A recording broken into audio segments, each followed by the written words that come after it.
Sudah ditunggu-tunggu sama audiens untuk bisa bedah buku juga ya sebagai narasumber yang kedua. Wakil Ketua Deko Pindah Kota Malang, Bapak Dr. Agung Hartono STMAK, disilakan untuk melakukan pengumuman. Kita berikan aplaus untuk Pak.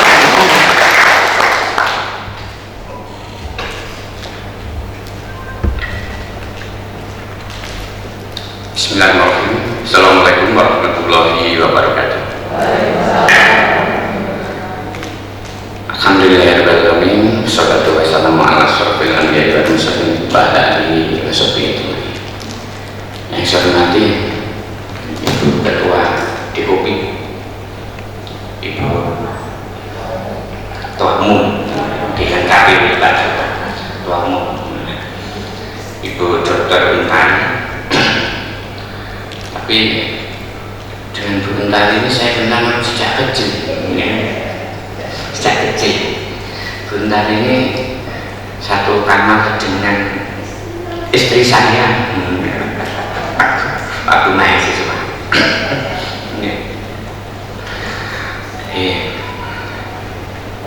Bapak Ibu pembahas buku yang saya hormati, Bapak Ibu pengurus koperasi SPW yang berbahagia, Bapak Ibu undangan semuanya. Alhamdulillah pagi hari ini kita bisa bertemu untuk dalam satu forum yang sangat mulia ya. Jadi bedah buku, jarang-jarang koperasi mengajar bedah buku, jarang banget, mulia banget. Kalau di kampus sudah biasa. Kalau di koperasi, ingat saya belum ada belum ada kota yang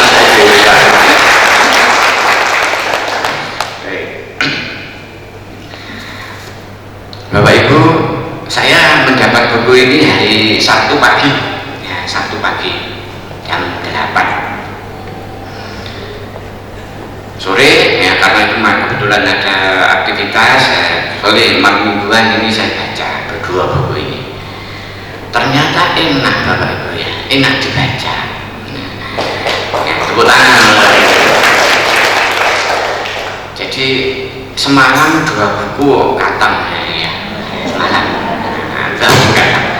enak karena ini ingat saya seperti baca zaman mahasiswa itu, kesukaan saya itu baca komik Kopingho itu ya. Nah, saya itu ibarat membaca komiknya Kopingho ini ya, baca ini ya, enak Mbak. Bahasanya mengalir ya, mengalir, enak diikuti sehingga alhamdulillah malam mingguan selesai ya, selesai 2 buku pagi ya, baru mencermati begitu. Alhamdulillah pagi hari ini bisa saya sampaikan apa yang menjadi harapan dari teman-teman BM4TK ini ya, dalam acara bedah buku ini. Bapak Ibu, 2 buku. Yang pertama adalah Koperasi dan Sistem Tanggung Renteng dalam Menghadapi Tantangan Zaman. Saya sebenarnya sedikit banyak sama ya dengan pembahas pertama tadi ya, hampir sama ya. Jadi buku satu ini baik sekali ya, secara umum ya, secara umum itu bisa kita lihat bahwa dari segi fisik buku bagus ya. Terus tadi banyak hal-hal yang menarik. Sistematika penyampaian buku satu ini ada konsep-konsep dasar perkoperasian, habis itu koperasi dengan sistem tanggung renteng, habis itu panduannya ya, aplikasi tanggung renteng dan seterusnya ya. Oke, next Mas, mungkin untuk slide-nya ya. Dari judul bukunya yang pertama ini itu sepintas bisa merangsang seseorang rasa keingintahuan. Jadi bahasanya Pak Joko korupsi, korupsi. Apa sih sini itu? Ini cukup menarik, ya. Sehingga makanya saya tadi cerita baca ya, semalam 2 buku sudah selesai, ya. karena menariknya itu tadi ya. Sehingga tidak terasa udah malam bisa tetap baca lanjut ya. Nah, tentang tampilan warna dan layout saya kira bagus ya, buku ini ya, merah putih ya, sangat menarik ya. Terus dari sisi tadi pembahasan pertama juga sudah menceritakan ya, jadi buku itu kalau terlalu tebal itu juga ya bahasa Jawanya itu berbobot itu menjelai kan ya. Terlalu baca urusan ya, kurang keren. Kali ini tidak ini ya, cepat main ya, 100 lebih sedikit jadi tidak terlalu cepat. Nah, bahasa mudah dipahami mengenai masukannya tadi untuk buku 1 sama dengan buku 2 sebenarnya ya, typo Pak ya, salah ketik itu banyak ya, itu ibarat jalan nungguin akhir loh ya, itu kesandung dikit jegluk, nah sandung dikit ya. Tapi untuk yang buku 1 relatif lebih sedikit ya, typonya relatif sedikit biar dibanding buku 2 ya, nanti juga ada untuk buku 2. Oke, itu adalah untuk yang fisik ya, secara umum. Nah, secara substantif ya, sebenarnya buku ini ya itu sangat bagus ya, isinya bagus ya, menarik. Mengapa? Karena tadi ya, jadi ini lengkap Bapak Ibu ya, mulai dari buku yang pertama ini, mulai dari konsep dasar ya, koperasi secara umum. Di sana ada nilai-nilai jati diri koperasi, oke. Terus mengalir ke koperasi dengan sistem tanggung renteng ya, sejarahnya bagaimana ya, secara runtut ya, konsep, aplikasi, dan contoh-contoh. Nah, ini penting nanti. Sekarang memang buku ada seperti itu ya, seperti apa yang diutarakan oleh pembahas pertama tadi, betul ya. Jadi ada konsep ya, ada penjelasan teknis, terus ada contoh-contohnya ya. Oke, bahasanya sederhana dan menarik ya. Nah, Bapak Ibu, untuk yang pertama ini, untuk Bapak Ibu penulis, ini langsung masukkan ya. Jadi ada bab-bab yang kalau kita baca secara cepat tadi ya, karena cuma semalam Mbak, mohon maaf ya. Jadi ada kurang kohesif ya, ada bagian yang lepas ya, ada bagian yang lepas ya. Misalnya di depan tadi kita bicara koperasi nilai-nilai secara menjadi diri, masuk ke aplikasi koperasi dengan sistem tanggung renteng, bagus, runtut ya. Terus ditambah lagi panduan bagaimana kalau koperasi ingin menerapkan tanggung renteng, di sana ada ya panduannya ya, aplikasinya bagus ya, runtut. Habis itu mencelat ke pemberdayaan wanita ya. Nah, itu kalau dari sisi kohesif di judul ya, itu lepas ya. Nanti akan ada masukan bagaimana itu membuat menjadi kohesif ya. Jadi buku ini mulai dari cover judul yang menarik sampai belakang, nah itu betul-betul menyatu ya. Jadi next ya. Ini masukannya untuk buku 1 ya. Jadi untuk yang 3 poin itu sudah sangat klop sekali Pak, klop sekali ya. Apalagi dari judulnya menghadapi tantangan zaman ini, SBW menceritakan ya, bahwa pernah jatuh, bangun terus dari masa ke masa ya. Itu sangat bagus sekali ya. Bahwa membuktikan bahwa koperasi dengan sistem tanggung renteng ini bisa menghadapi perkembangan zaman dari masa ke masa, bagus sekali ya. Nah, poin yang berikutnya yang mewadahi pemberdayaan wanita ya, dan seterusnya tadi itu bisa dikemas ya di dalam satu, apakah itu nanti judul babnya terserah, tetapi isinya itu bahwa koperasi dengan sistem tanggung renteng ini tangguh dalam menghadapi tantangan, tangguh dalam menghadapi tantangan. Nah, itu yang mewadahi. Mengapa koperasi itu kok bisa dengan sistem tanggung renteng kok tangguh dalam menghadapi tantangan? Karena di dalam SDR ini ada pemberdayaan anggota. Bagaimana kalau sistem SDR ini memberdayakan anggotanya? Kebetulan ini kan pionirnya koperasi wanita, sehingga di sana isinya pemberdayaan wanita, gitu ya. Nah, selain pemberdayaan wanita, apa? Ini mewadahi yang tadi sudah disebut juga oleh pembahasan pertama, ya, bahwa di dalam sistem tanggung renteng ini dipraktekkan praktek tata kelola koperasi yang baik, ya, atau good cooperative governance, ya. Nah, ini ada di sistem tanggung renteng. Di sana sudah ada penjelasan rapat-rapat yang lebar, ya, gimana meskipun namanya bukan GCG, tapi sebenarnya itu ya bagaimana membuat perencanaan dengan menggunakan analisis lingkungan dan seterusnya. Nah, itu adalah kemasannya, itu adalah sebenarnya bagaimana kita melakukan tata kelola yang baik, ya. Nah, jika itu katakanlah ada kemasan-kemasan yang seperti itu, saya kira sangat itu tadi ya, sehingga kita baca dari judul sampai simpulan belakang, nah itu tidak ada yang lepas. Karena apa? Karena semua subkomponen di dalam buku ini menyatu, ya, dengan yang di depan tadi, ya. Itu untuk buku 1. Lanjut buku 2, Mas. Oke. Jadi untuk buku 2 ini sangat menarik, Pak, ya. Koperasi bersistem tanggung renteng dasar, ya. Saya sependapat dengan pembahasan pertama tadi, ya.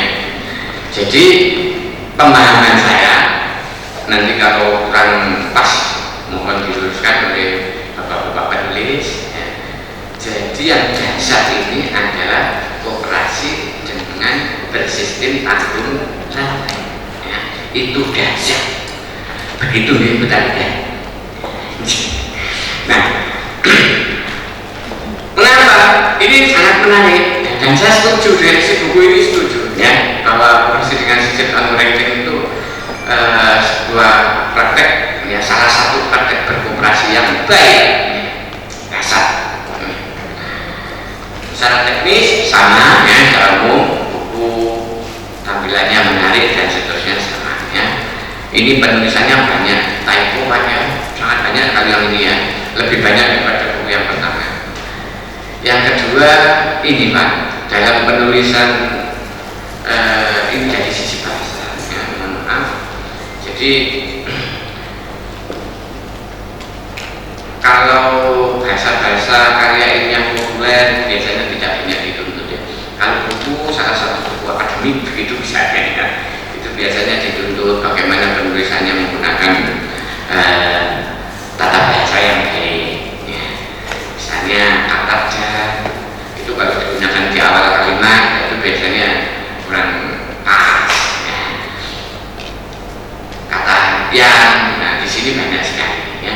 Kalau bahasa-bahasanya populer saya kira ada masalah, ya, di koran ya, boleh-boleh aja, ya. Tapi biasanya kalau buku ini apa, nanti kalau diharapkan buku ini bisa menjadi referensi mahasiswa pendidikan ekonomi, mahasiswa ekonomi, mahasiswa koperasi, nah itu biasanya dituntut dalam kemasan yang lebih sempurna dalam bahasanya. Oke. Ada hal yang menarik secara isi di sini, Pak, dan saya sangat setuju, ya. Ini disampaikan secara jelas dan lugas untuk, ya, bahwa di sana disampaikan pentingnya membangun generasi baru. Tanggung renteng bisa membangun generasi yang baru, ya. Kenapa kok bisa ada membangun generasi yang baru? Nah, di sana karena ada fungsi edukasi. Di dalam tanggung renteng ada fungsi edukasi. Nilai-nilai prinsip yang di sini juga ada ya, saling asuh. Nah, itu adalah saling bagaimana memahamkan ya, pada teman, ya, pada rekan anggota, ya, pada saudara kita, ya, sesama anggota koperasi. Ini saya kira sangat penting sekali. Karena apa? Bapak Ibu mungkin ya, bagi kita yang sudah tergelut di koperasi cukup lama, ya, Betarigan, Berini, ya, banyak contoh di masyarakat hancurnya sebuah koperasi yang bagus itu karena gagal dalam melakukan regenerasi. Banyak sekali. Apalagi koperasi-koperasi fungsional, ya, beda dengan SPW yang anggotanya masyarakat umum, ya, koperasi-koperasi fungsional, ya, itu kalau pengurusnya belum pensiun ya belum berhenti, ya. Bahkan sampai pensiun pun masih ada yang menjadi pengurus. Itu artinya regenerasinya tidak ada, ya, tidak ada. Dan banyak contoh apabila pengurus yang percaya tadi sudah mundur, nah, koperasinya hancur, ya. Itu karena fungsi pendidikannya ini tidak ada. Di buku ini diuraikan, ya, dijelaskan bagaimana pentingnya sistem generasi itu tadi, ya, regenerasi. Nah, saya kira ini sangat bagus, ya. Oke. Nah, Bapak Ibu mohon izin kepada Bapak penulis, ya. Jadi kalau saya buku dua ini di awal tadi sudah saya utarakan bahwa yang dasarnya itu adalah operasi dengan yang bersistem tanggung renteng. Nah, buku ini harus menjawab mengapa koperasi dengan sistem bertanggung renteng kok dasar.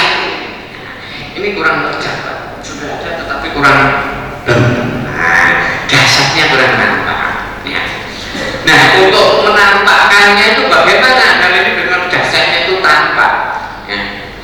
Jadi dasarnya itu kan karena satu, ya, di tulisan Bapak ini juga, ya, hasil penafsiran saya bahwa koperasi dengan ber-STR ini karena mulia di bab 2, ya. Bab 2 bahwa berkoperasi dengan ber-STR ini mulia. Mengapa mulia? Di situ banyak orangnya, banyak kegiatan sosial, bisa membantu teman dan seterusnya, banyak nilai-nilai yang di situ, ya. Nah, itu koperasi mulia, ya. Sehingga Bapak, kalau Bapak di sini diuraikan di depan bahwa pengembangan penulisan buku ini dengan penelitian kualitatif, ya, yang model deskriptif, ya. Sehingga betul menceritakan apa yang Bapak-bapak peroleh dari hasil wawancara, dari informan, dari fokus discussion dan seterusnya, ya. Tetapi mungkin ke depan bisa digunakan lagi, Pak. Tidak hanya dengan deskriptif, tetapi dengan pengembangan yang didahului dengan Bapak melakukan survei itu memetakan. Sebenarnya kalau teman-teman koperasi sudah membaca buku ini, oke, sudah ini.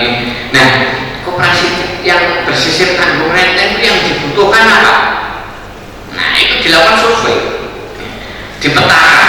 Oh, ternyata yang dibutuhkan itu ini. Nah, dari peta itu tadi kita buat bukunya. Nah, itu beda, ya. Itu dengan sistem pengembangan. Kalau ini dengan sistem yang kualitatif deskriptif tadi, oke, ya, sudah masuk. Bahwa kalau kita tarik di metode penelitian Bapak-bapak, Bapak di sini jadikanlah seperti fokus penelitian Bapak. Mengapa operasi tanggung renteng tadi mulia? Nah, dari dasar karena satu mulia. Mengapa mulia? Karena di dalam prakteknya ada praktek-praktek baik yang sudah Bapak ceritakan di sini. Isinya sudah bagus, ya. Oke. Mulia. Ya. Yang kedua, bahwa dengan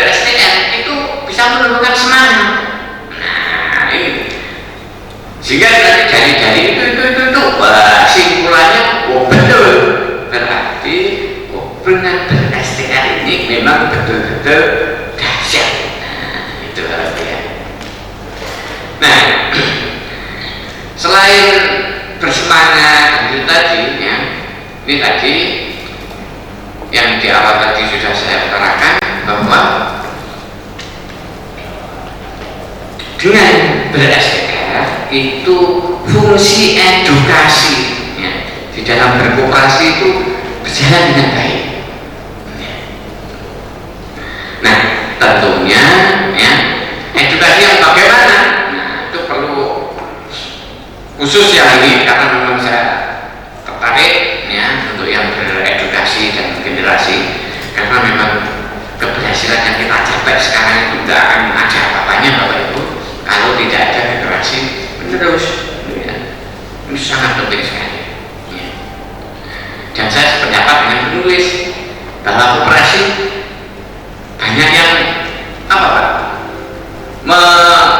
Memarginalkan fungsi edukasinya ini ya, memarginalkan, memandang kata penting. Nah, kata penting, memarginalkan. Nah, bagaimana mekanismenya itu perlu diperkaya Pak di bagian ini karena ini sangat vital. Apakah harus melalui divisi pendidikan dan pelatihan di koperasi itu, atau harus ada lembaga lain yang menangani, atau bagaimana ya? Jadi perlu dielaborate ya, yang lebih lengkap di sini sudah ada ya, perlu dielaborasi lagi sehingga betul-betul kedahsyatannya ini tambah lebih khusus lagi di elaborasi dalam sistem tanggung renteng ini. Itu pendidikannya dari sisi mana ya, dari sisi mana ya. Adakah forum-forum pertemuan di anggota kelompok ya, kalau koperasinya besar di sini saya baca antara 35 sampai berapa 60-an Bu ya, 60 orang 50-an orang itu Pak ya, anggota kelompok-kelompoknya itu tadi. Nah, bagaimana mekanisme pendidikan yang di sini ya. Apakah pertemuan-pertemuan rutin itu tadi ya, ada sedikit cerita, bukan di koperasi kalau ini di koperasi KUD ya, di KUD kebetulan usahanya sapi perah ya, susu. Nah, saya bilang susu nggak enak, ini banyak ibu-ibu ya, sapi perah ya. Sapi perah yang ngopeni apa-apa ya, yang kaitannya menjadi anggota KUD bapak-bapak ya. Tetapi ya, KUD ini bagus, yang dididik, yang dibina bukan anggotanya kok, bukan bapak-bapaknya, ibu-ibunya juga. Karena apa? Sehari-hari itu loh ya, di rumah banyak susu, tapi yang diminum anaknya sendiri ya, itu jarang Bapak Ibu, anaknya para anggota KUD zaman beberapa tahun yang lalu ya. Kalau sekarang sudah banyak yang sadar ya. Jangan. Jadi susu yang akhir ya dijual dengan murah ya, yang bagus-bagus masuk KUD, yang nggak masuk standar masih dijual lagi ke pihak lain yang harganya lebih murah, sehingga putra-putrinya di rumah tetap tidak minum susu. Nah, tidak minum susu. Karena apa? Kalau memang kurang dikasih. Terus kalau ambil kredit dan seterusnya yang Bapak itu ya, penggunaan bagaimana? Manajemen keuangan keluarga di rumah juga tidak ada. Nah, di koperasi ini tadi satu contoh ya, good practice-nya, dia mengundang ibu-ibu tadi juga diadakan pendidikan tidak terkait dengan koperasian, ada sedikit ya, masuk bagaimana literasi keuangannya ibu-ibu ini tadi, bagaimana literasi kesehatannya, sehingga tidak harus semua susu sapi itu tadi dijual ya, kalau anaknya masih membutuhkan masa pertumbuhan dan seterusnya ya buat baik juga diminum ya, oleh keluarganya. Nah, kembali lagi ke ke sistem tanggung renteng itu tadi.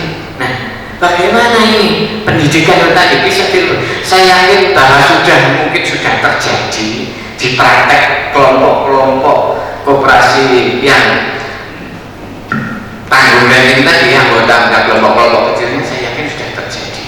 Ya. Tetapi mungkin belum sempat diinformasikan secara runtut ya di sini, sehingga itu bisa menjadi virus ya kepada koperasi yang lain. Nah, itu mengenai edukasi, ya, pentingnya edukasi. Selain dikoperasikan ke sistem tanggung renteng ini bagaimana? Nah, itu tadi kan dari anggotanya, dari mekanisme yang terjadi di kelompok. Bagaimana dengan mekanisme yang ada di organisasi koperasinya? Adakah kalau di sini sudah diceritakan ya bahwa kalau koperasi yang ber-SPL ini di sana sudah ada divisi yang khusus menangani pendidikan dan pelatihan anggotanya. Nah, oke, dari organisasinya. Nah, bagaimana? Apakah lembaga divisi pendidikan dan pelatihan ini tadi juga bisa melakukan ya, edukasi kepada masyarakat umum ya, yang berminat terhadap sistem tanggung renteng ini? Nah, secara umum, operasi secara umum. Nah, kalau lembaga ini sudah katakanlah sudah settle, ya bisa jadi semacam bukan ya, menjadi pendidikan non formal gitu ya. Kalau itu semacam pendidikan non formal untuk akses masyarakat bisa ya. Oke, kalau pendidikan non formal. Tetapi kalau masih jadi divisi dalam organisasi itu menjadi fungsi pendidikan kepada anggota ya memang kurang pas. Oke, itu dari fungsi edukasi. Mohon maaf, dipersingkat ya Pak? Oh ya, masih. Terakhir, nah, koperasi ber-SPL ini adaptif. Nah, gitu Pak ya, adaptif. Nah, adaptifnya bagaimana? Itu tadi perkembangan di luar itu bagaimana? Ini bisa menyesuaikan. Bisa menyesuaikan. Nah, itu di uraian di buku 2 ini saya kira sudah cukup bagus membuktikan bahwa memang koperasi dengan sistem tanggung renteng ini adaptif, bisa mengakomodasi perkembangan zaman. Nah, secara utuh sehingga kita betul-betul bisa menyimpulkan bahwa berkoperasi dengan bersistem tanggung renteng dasar. Terima kasih.